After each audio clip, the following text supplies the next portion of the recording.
j'ai goûté un peu de miel et voici, je mourrai. Jadis, ou bien, plutôt, naguère, il n'est pas si loin ce temps-là. À l'endroit où les deux rivières, les deux sœurs Arak Bekour à leur poser leur murmure se levait un très vieux Coupant, le voyageur qui s'aventure dans ces lieux déserts en rêvant. On voit encore des hautes portes, les encadrements ouvragés, des tours, des murs désagrégés, les voûtes de églises mortes.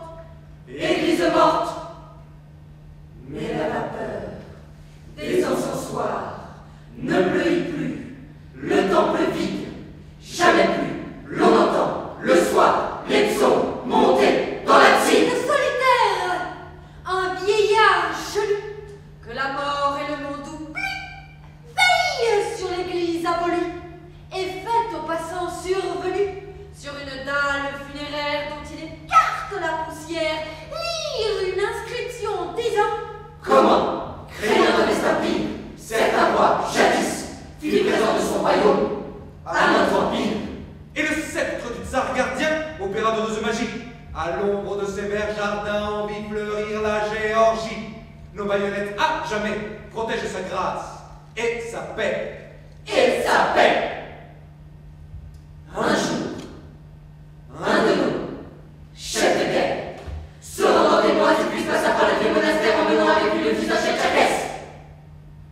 Mais la route, pénible et longue, avait sans doute épuisé le jeune captif. 6 ans préparé son âge. il n'était pas rouge craintif, comme un chamois des mots sauvages, et courbé, débile et chétif, ainsi que le roseau flexible. Mais en lui, son destin terrible avait réveillé le puissant esprit des aïeux. L'homme qui s'en met sans plainte, malgré sa fièvre, il ne laissait pas de ses lèvres sortir un seul gémissement. Il refusait tout aliment d'un geste. Et dans un froid silence, il mourait orgueilleusement. Un vieux moine, à lui se voit par pitié, l'enfant sauvé par sa science, resta dans les murs du Moutier. D'abord, sans cesser de se taire, il évitait les yeux brillants, les regards tristes ou criants. Et toujours, errait, solitaire, les yeux fixés vers l'Orient. Un obscur regret de sa terre, de ses monts, de la forêt, incessamment le torturait. Mais ensuite, à la reine ancienne, il parut soudain se plier. Et la langue géorgienne, pour lui, prit un saut familier. Il reçut alors le baptême des mains du moine son sauveur, et bientôt il désira même, ignorant du siècle, à la fleur de ses ans, à l'âge où l'on aime, prononcer les vœux éternels. Les vœux éternels. Soudain, par une nuit d'automne, il disparut. 3 jours, on y chercha sa trace, et on chercha 3 jours en vain. Enfin, on le trouva la face contre terre au pied d'un sapin. On le porta dans sa chambrette exsangue mais vivante encore, car quelques tortures secrètes, ou bien de surmains efforts, avaient brisé son pauvre corps. Son pauvre corps. Spectre de livide faiblesse qui gisait inerte et muet, et la vie, hélas, s'enfuyait de ses yeux noirs. Mais les promesses, les larmes, la prière aussi, du moins le pencher sur sa couche avec un paternel souci, ranimèrent l'enfant farouche. Se décelant, enfin, sa bouche dit les paroles que voici. Tu veux qu'à toi je me confesse et c'est pourquoi tu vins ici? Eh bien, soit, je te dis merci. De ce lourd fardeau qui l'oppresse devant toi, je soulagerai ma poitrine et je parlerai un autre. Ou toi, vieillard, qu'importe. Pourtant, je n'ai point fait le mal et pour les gens de votre sorte, mon récit sans doute est banal. À quoi donc te sert de connaître mes actions? Crois-tu peut-être qu'une âme peut se raconter? À peine eus-je le temps de naître, que j'étais déjà prisonnier, j'aurais donné, sans hésiter, au vieillard de pareille vie, pour une vie ardente, envie, désir, idée ou passion. Je n'ai jusqu'ici dans mon âme nourri qu'une vivante flamme, et je n'ai qu'une vision, ce feu. Voilà longtemps qu'il brûle mon être, et voilà bien longtemps que de l'étouffante cellule et du cœur saturé d'encens, et de l'ombre de vos chapelles, ma douce vision m'appelle vers ce glorieux univers plein de tumulte et de batailles où les rochers couleur de fer se dressent de toute leur taille pour joindre les passants de l'air, les nuages gris et les aigles dans les ténèbres de vos nuits courbées sous le joug de vos règles, de larmes, de rage et d'ennui j'abreuvais ma passion folle, et je la confesse aujourd'hui, mais ma pensée et ma parole n'implorent nul pardon ou crainte. Vieillard, on m'a dit bien des fois que tu me sauvas autrefois. Pourquoi? Morose et solitaire, rameau brisé par l'ouragan, j'ai grandi dans vos murs austères, pauvre moine à l'âme d'enfant, jamais je n'ai dit à personne père et mère, ces mots sacrés. Vieillard, mes reproches t'étonnent, c'est pourtant toi qui m'as sevré de ces doux noms. Eh bien, d'appel, oh, vieillard sans pitié fut vaine, en moi, ces sons étaient tinés, le ciel me disait que j'adonnais aux autres maisons et patrie, amis, parents, et moi, pourquoi n'ai-je pas un tombeau qui soit hanté de mes âmes chéries? Alors, sans pleurs, je fis serment, un jour, ne fût-ce qu'un moment, de presser ma poitrine ardente avec amour, avec douleur, sur une poitrine parente. Hélas, ce rêve dans sa fleur s'est flétri. J'ai vécu, je meurs, sans avoir rompu mes entraves de captif, d'orphelin, d'esclave. La tombe ne me fait point peur. Là, dit-on, sont dans la souffrance, dans l'éternel effroi silence. Mais je regrette l'existence. Je suis jeune. Jeune. Sais-tu les rêves fous de la jeunesse vieillard où tu n'as jamais su? Ou bien ces souvenirs d'ivresse sont morts dans ton vieux cœur déçu? Oubliant l'amour et la haine, tu n'as plus un frémissement devant le soleil et la plaine? Tu ne te souviens plus comment le cœur bat plus fort et plus vite lorsqu'on découvre l'horizon des créneaux de notre donjon, où l'air est si frais, où palpite quelquefois un jeune pigeon, fils d'une forêt étrangère, effarouché par l'ouragan qui cherche un abri d'un instant dans la lézarde de la pierre, te souviens-tu? Non! À tes yeux, l'univers n'est rien, faible et vieux, tu n'as plus ni regret ni vœux, qu'importe. Tu lus dans ce livre du monde qui te fut familier. Quiconque a su peut oublier. Tu vécus. J'aurais voulu vivre. Tu veux savoir ce que je vis quand je fus libre? Libini sa Libini sa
Tu veux savoir ce que je vis quand je fus libre?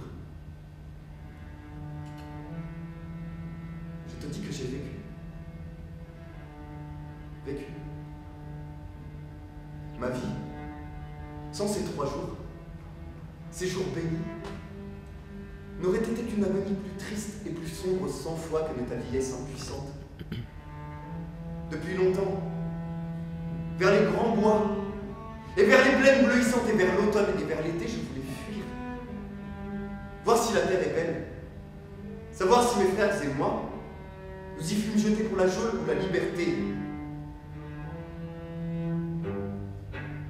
Durant cette nuit, ou la foudre, vous avez tous épouvanté, où vous gisiez, baisant la poudre des dalles noires dans le cœur. J'allais, plein d'une ardeur sauvage, à la rencontre de l'orage, voulant me presser sur mon cœur fraternel, et suivant les nuages des yeux, et tendant mes deux mains afin de saisir en chemin les éclairs qui passaient trop vite. Dans vos trésors et dans vos rites, qu'aviez-vous de doux et de grands moines à me donner en échange de la communion étrange d'un cœur âpre avec l'ouragan? Je courus longtemps, où, que sais-je, aucune étoile n'éclairait de sentier rocheux, mais l'air frais de la nuit maternelle allège mon corps. Respirant la forêt, je fuis le monastère et je m'étendis à la fin, fatigué, face contre terre de l'air haute, écoutant. Rien dans les ténèbres solitaires, rien ne s'agitait de bruit, aucun moine ne me poursuit. La tempête s'était calmée. Du ciel sombre au sol, un ruban se déroulait, long, mince et blanc. Pâle tenture parsemée de dessins où je reconnus la dentelle des sommets nus, et je restais couché des heures. Parfois, un chacal gémissait. Son lugubre appel paraissait la plainte d'un enfant qui pleure. Tout à coup, un corps froid m'effleure. Une vipère au col rayé entre 2 cailloux gris se glisse et fait miroiter sa police. Mais je n'en fus pas effrayé, car j'étais comme la vipère étranger aux hommes. Rampant parmi les herbes et les pierres, je me cachais comme un serpent. Et sous moi grondait avec rage un torrent bouffé par l'orage. Et son grondement sourd parfois éclatait comme un bruit de voix. Et sans distinguer de paroles, je comprenais la vague folle qui semblait soudain se fâcher. C'était la dispute éternelle du torrent et des vieux rochers. Tantôt, s'apaisait la querelle et tantôt dans la calme nuit se réveillait l'âpre dispute en cris que l'écho répercute. Mais soudain, à l'Orient lui un rayonnement d'or. S'irise le brouillard plein de chants d'oiseaux. La feuille humide sous la brise frissonne. Sous les arbrisseaux respirent les fleurs endormies. Et comme elle, je relevai la tête vers l'aurore amie. Et je frémis d'être sauvé. Je gisais au bord d'un abîme où hurlaient les flots poussés du torrent, follement lancés dans le vide des cieux. Au flanc du roc, quelques degrés étaient taillés. Mais seul sans doute dans sa vertigineuse route, Satan les avait effleurés. Quand à travers les blocs de grès, il croula de sublimes sphères dans les profondeurs de la terre. Les splendeurs d'un verger divin m'environnaient.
descendre vers le lit du torrent, glissant de roc en roc, et fléchissant les arbustes pour m'y suspendre.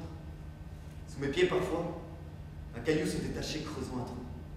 Et sur l'empreinte de la pierre fumait un instant la poussière, et le caillou rebondissait, bruissait et s'engloutissait en clapotant là-bas dans l'onde. Moi, sur la ravine profonde, j'étais suspendu, mais sans peur. Jamais un libre et jeune cœur ne redoute la mort. À peine fus-je à mi-pente, la fraîcheur des eaux comme une humide haleine vint me baiser au front. Je cours, je roule au torrent des passeaux, résonne une voix célèbre, je me jetai dans les buissons, agité d'un subit frisson, et j'écoutais. Ma peur fut brève, mais long mon bonheur, long mon rêve. Toujours plus près montait ta chanson, jeune vierge, ô géorgienne. Et si frais étaient les sons que sur la berge du frais torrent tu murmurais. Ta voix était si vive et libre et si douce. Jamais ne vibre, me disais-je dans cette voix, que nom ami ou que mot tendre. Simple chanson. Mais à l'entendre au vieillard une seule fois, on la garde toujours en soi. Pour moi, quand vient le crépuscule, un souffle inconnu la module.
Lorsque le son,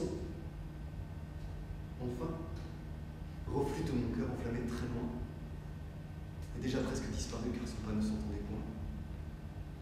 Elle s'efface, droite au corps et légère, et son svelte corps semble un peu plié de ses plaines géorgiennes.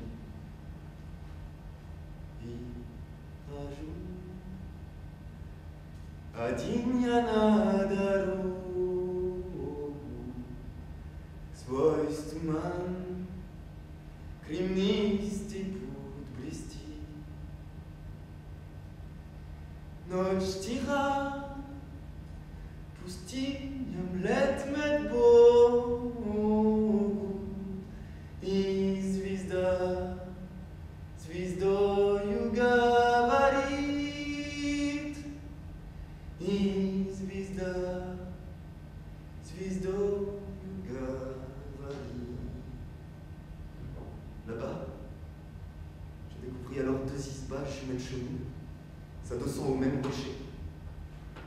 d'un des vieux tours en ruine, on voyait bleuâtre et léger monter un filet de fumée. Je vis. Je vois encore vieillard s'entrebâiller dans le brouillard, la porte aussitôt refermée. Tu ne comprends point, je le sais, mon chagrin, ma mélancolie.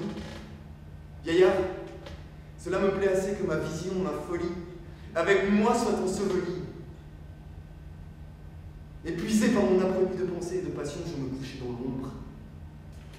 Un long sommeil délicieux me prit, et la jeune Géorgienne m'apparaît en songe à nouveau. Et de nouveau l'étrange peine m'oppressa jusqu'en mon repos. Je voulus soupirer le songe avec le sommeil s'envola, et déjà la nuit était là, et la lune. Un nuage allonge ses bras noirs vers le disque clair, et tout s'assombrit dans les airs, et le silence est sur la terre. D'une frange aux tons argentins, les sommets neigeux et lointains hurlent encore leurs lignes fières, et seul tout bas va murmurant dans son lit obscur le torrent. Vers la cheminée familière tremblante ainsi qu'un flot follet, une flamèche vacillait. Ainsi, vers minuit, une étoile scintille et tout à coup se voile. J'aurais voulu, mais je n'osais. Je n'avais qu'un but, ma patrie. Dominant mon corps épuisé par la faim, l'âme endolorie, j'allais muer et seul, tout droit vers le seul rêve de ma vie. Et bientôt le sentier étroit s'enfonça dans l'ombre des bois. Je cessai de voir les montagnes et je m'égarais tout à fait. Alors, j'eus pour sombre compagne la fureur. L'ombre m'étouffait, et la forêt désespérée.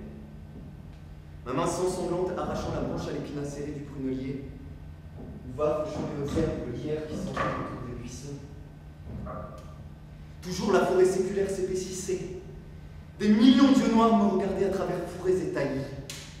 Pour un instant, je défaillis, puis m'accrochant au sapin sombre, je les escaladai sans nombre, sans borne, jusqu'à l'horizon, les hauts piliers de ma prison.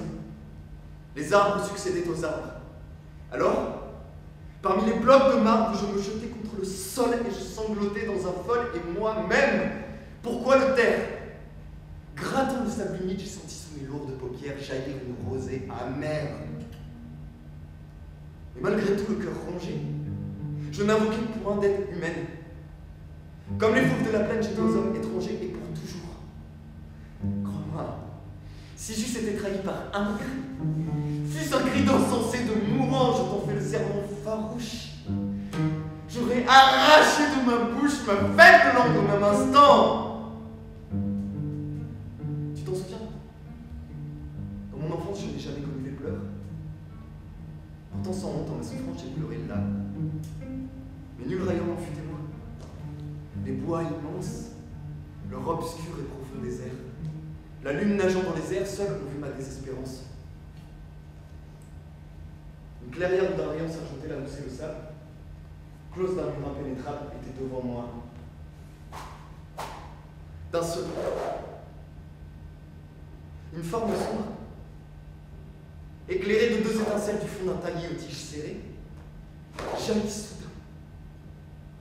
Et sur le dos, retomba, s'agitant joyeuse dans le sable frais qui se creuse une panthère rousse. Un os grisâtre grinçait sous ses crocs. Elle siffle, à présent la bête puissante des forêts muettes, et fixe de son œil sanglant la pleine lune. Et frétillante sa queue énorme bat ses flancs, et son poil, lui, d'un reflet blanc. Je m'étais armé dans l'attente du combat d'un rameau noueux. La soif du sang et de la lutte m'avait pris à cette minute. Le sort du sentier des aïeux m'a détourné, mais là, peut-être, au pays des luttes guerriers, ne m'eût-on pas vu le dernier à venger l'honneur des ancêtres? J'attendais. La bête flairait un écho. Dans la forêt, un long hurlement comparable à de plaintifs gémissements frémis. Avec emportement, la panthère fouillait le sable. Puis, elle se dressa debout, et puis bondit d'un élan fou. Mais je prévins l'assaut féroce, rapide. J'assène un coup sûr au fauve agresseur de la grosse noueuse de mon rameau dur. Et son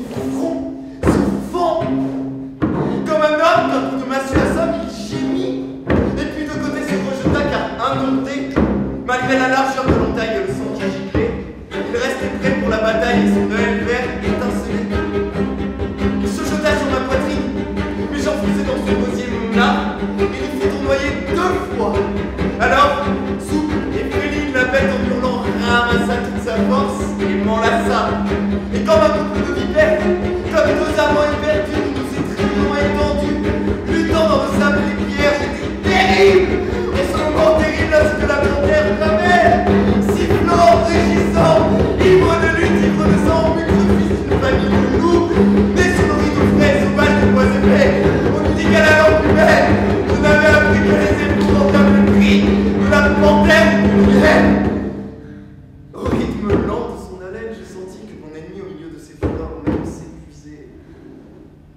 Râlant à demi, vu d'un spasme suprême m'étouffait. L'éclair menaçant de ses immobiles prunelles s'éteignit soudain dans le sang et les ténèbres éternelles. Face à face avec son vainqueur, le fauve a trouvé la mort fière qui convient aux âmes guerrières, la mort du brave au jour d'honneur. Tu vois ici, sur ma poitrine, la marque d'ongles aiguisés. Le temps n'a pu cicatriser l'ulcère profond que dessine une griffe sur la peau fine. La terre humide du tombeau guérira ma plaie affreuse. Et la suprême guérisseuse, la mort, la pansera bientôt. Indifférent à ma blessure, rassemblant mes forces, j'irai de nouveau parmi cette obscure et désespérante forêt. Mais mon énergie était vaine. Le destin de moi se riait. Je sortis des bois, et la pleine lumière du jour éteignit du coup des astres. Nébuleuse encore, la forêt jaseuse s'emplit du murmure des nids, là où le lointain s'éveille et fume. Un bruit confus avec le vent court par la vallée où la brume traîne encore. J'écoute en rêvant. Le bruit se tait avec la brise. Mon regard part pour l'horizon. Je connais ces lieux. Vers ma grise, vers mon étouffante prison, j'étais revenu de moi-même. Je ne pus comprendre longtemps que jusqu'à laisser pendant tant de jours cet espoir suprême, que j'eusse tant lutté, souffert, pour qu'à la fleur de mes années, n'ayant vécu que 2 journées, n'ayant jeté qu'un seul coup d'œil sur l'univers de Dieu, du seuil des grandes forêts frémissantes, ayant vu l'âpre liberté, j'enferme en ma tombe vivante ma nostalgie d'anxiété, qu'avec moi je m'ensevelisse qu'une illusion tentatrice et l'opprobre de l'héritier. Ah, je voulais douter encore, je pensais c'est un rêve affreux. Mais l'écho lointain et sonore vibrant plus clair m'ouvrit les yeux.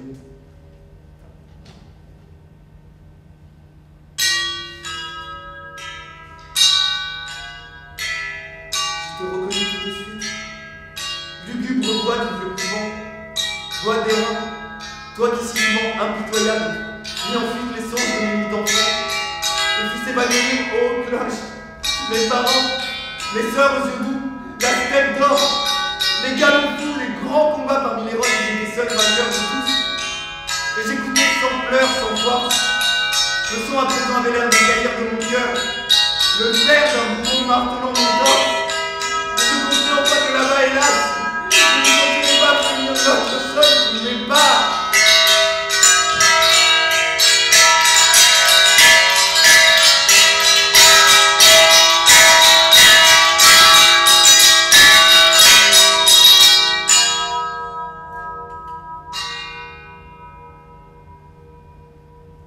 Tout était silence et lumière dans les cieux. Tout était silence et lumière dans les cieux. Tout était silence et lumière dans les cieux. Entre les vapeurs, on voyait 2 montagnes sœurs et plus bas miroitaient les eaux jumelles de nos 2 rivières, Aragnes et Koura. Mais leur douceur était lointaine, inaccessible, hélas, couché toujours. Je tentais à grand-peine de me lever et de marcher. Tout tournoyé devant ma vue, je voulus crier, mais muet sentis une force inconnue qui clouait à mon palais ma langue sèche. Je me mourais, je délirais. Je me vis un instant après, plongé dans la profondeur fraîche d'un fleuve argenté, l'ombre épaisse cachait le jour. Les grandes vagues se succédaient, Le soleil luisait à présent mais très vague, ses rayons m'arrivaient pareil à la douce clarté lunaire à travers le cristal bleuté. Les poissons aux dos tachetés venaient jouer dans la lumière. Et je me souviens que l'un d'eux, me voyant couché dans la mousse, va me frôler d'une plus douce caresse encore que les flots bleus.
Reste auprès de moi, libre dans mon royaume immense, dans les flots bleus et froids.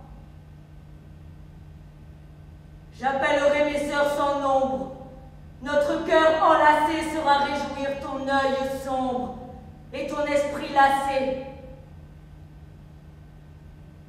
Dors enfant sur ta couche molle, ton fluide oreiller. Le temps fuit d'une course folle. Rêve sans t'éveiller. Oh mon amour, enfant, je t'aime, comme un rayon d'été, autant que la vague elle-même, plus que la liberté.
Père, adieu. Donne-moi la main. Prends dans ta main ma main brûlante. Cette flamme jusqu'à la fin m'a dévoré fumée brûlante mais elle n'a plus d'aliment.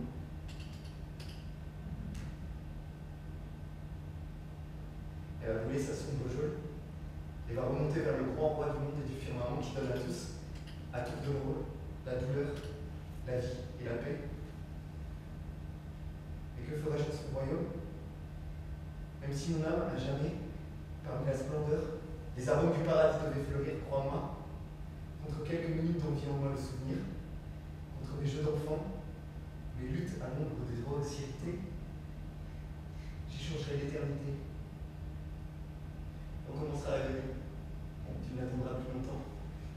Fais-moi transporter, je t'en prie, au jardin de notre couvent. Fais-moi porter à l'endroit même où deux bosquets d'acacias blancs fleurissent.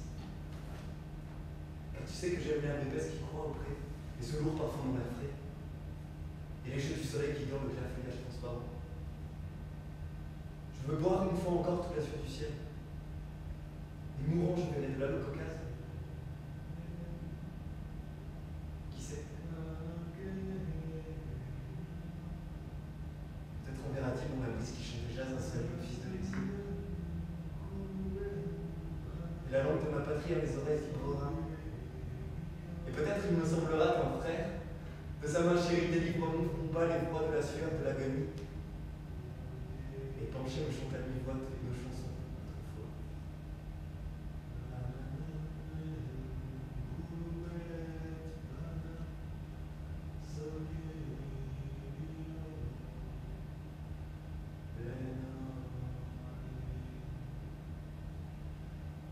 Angel.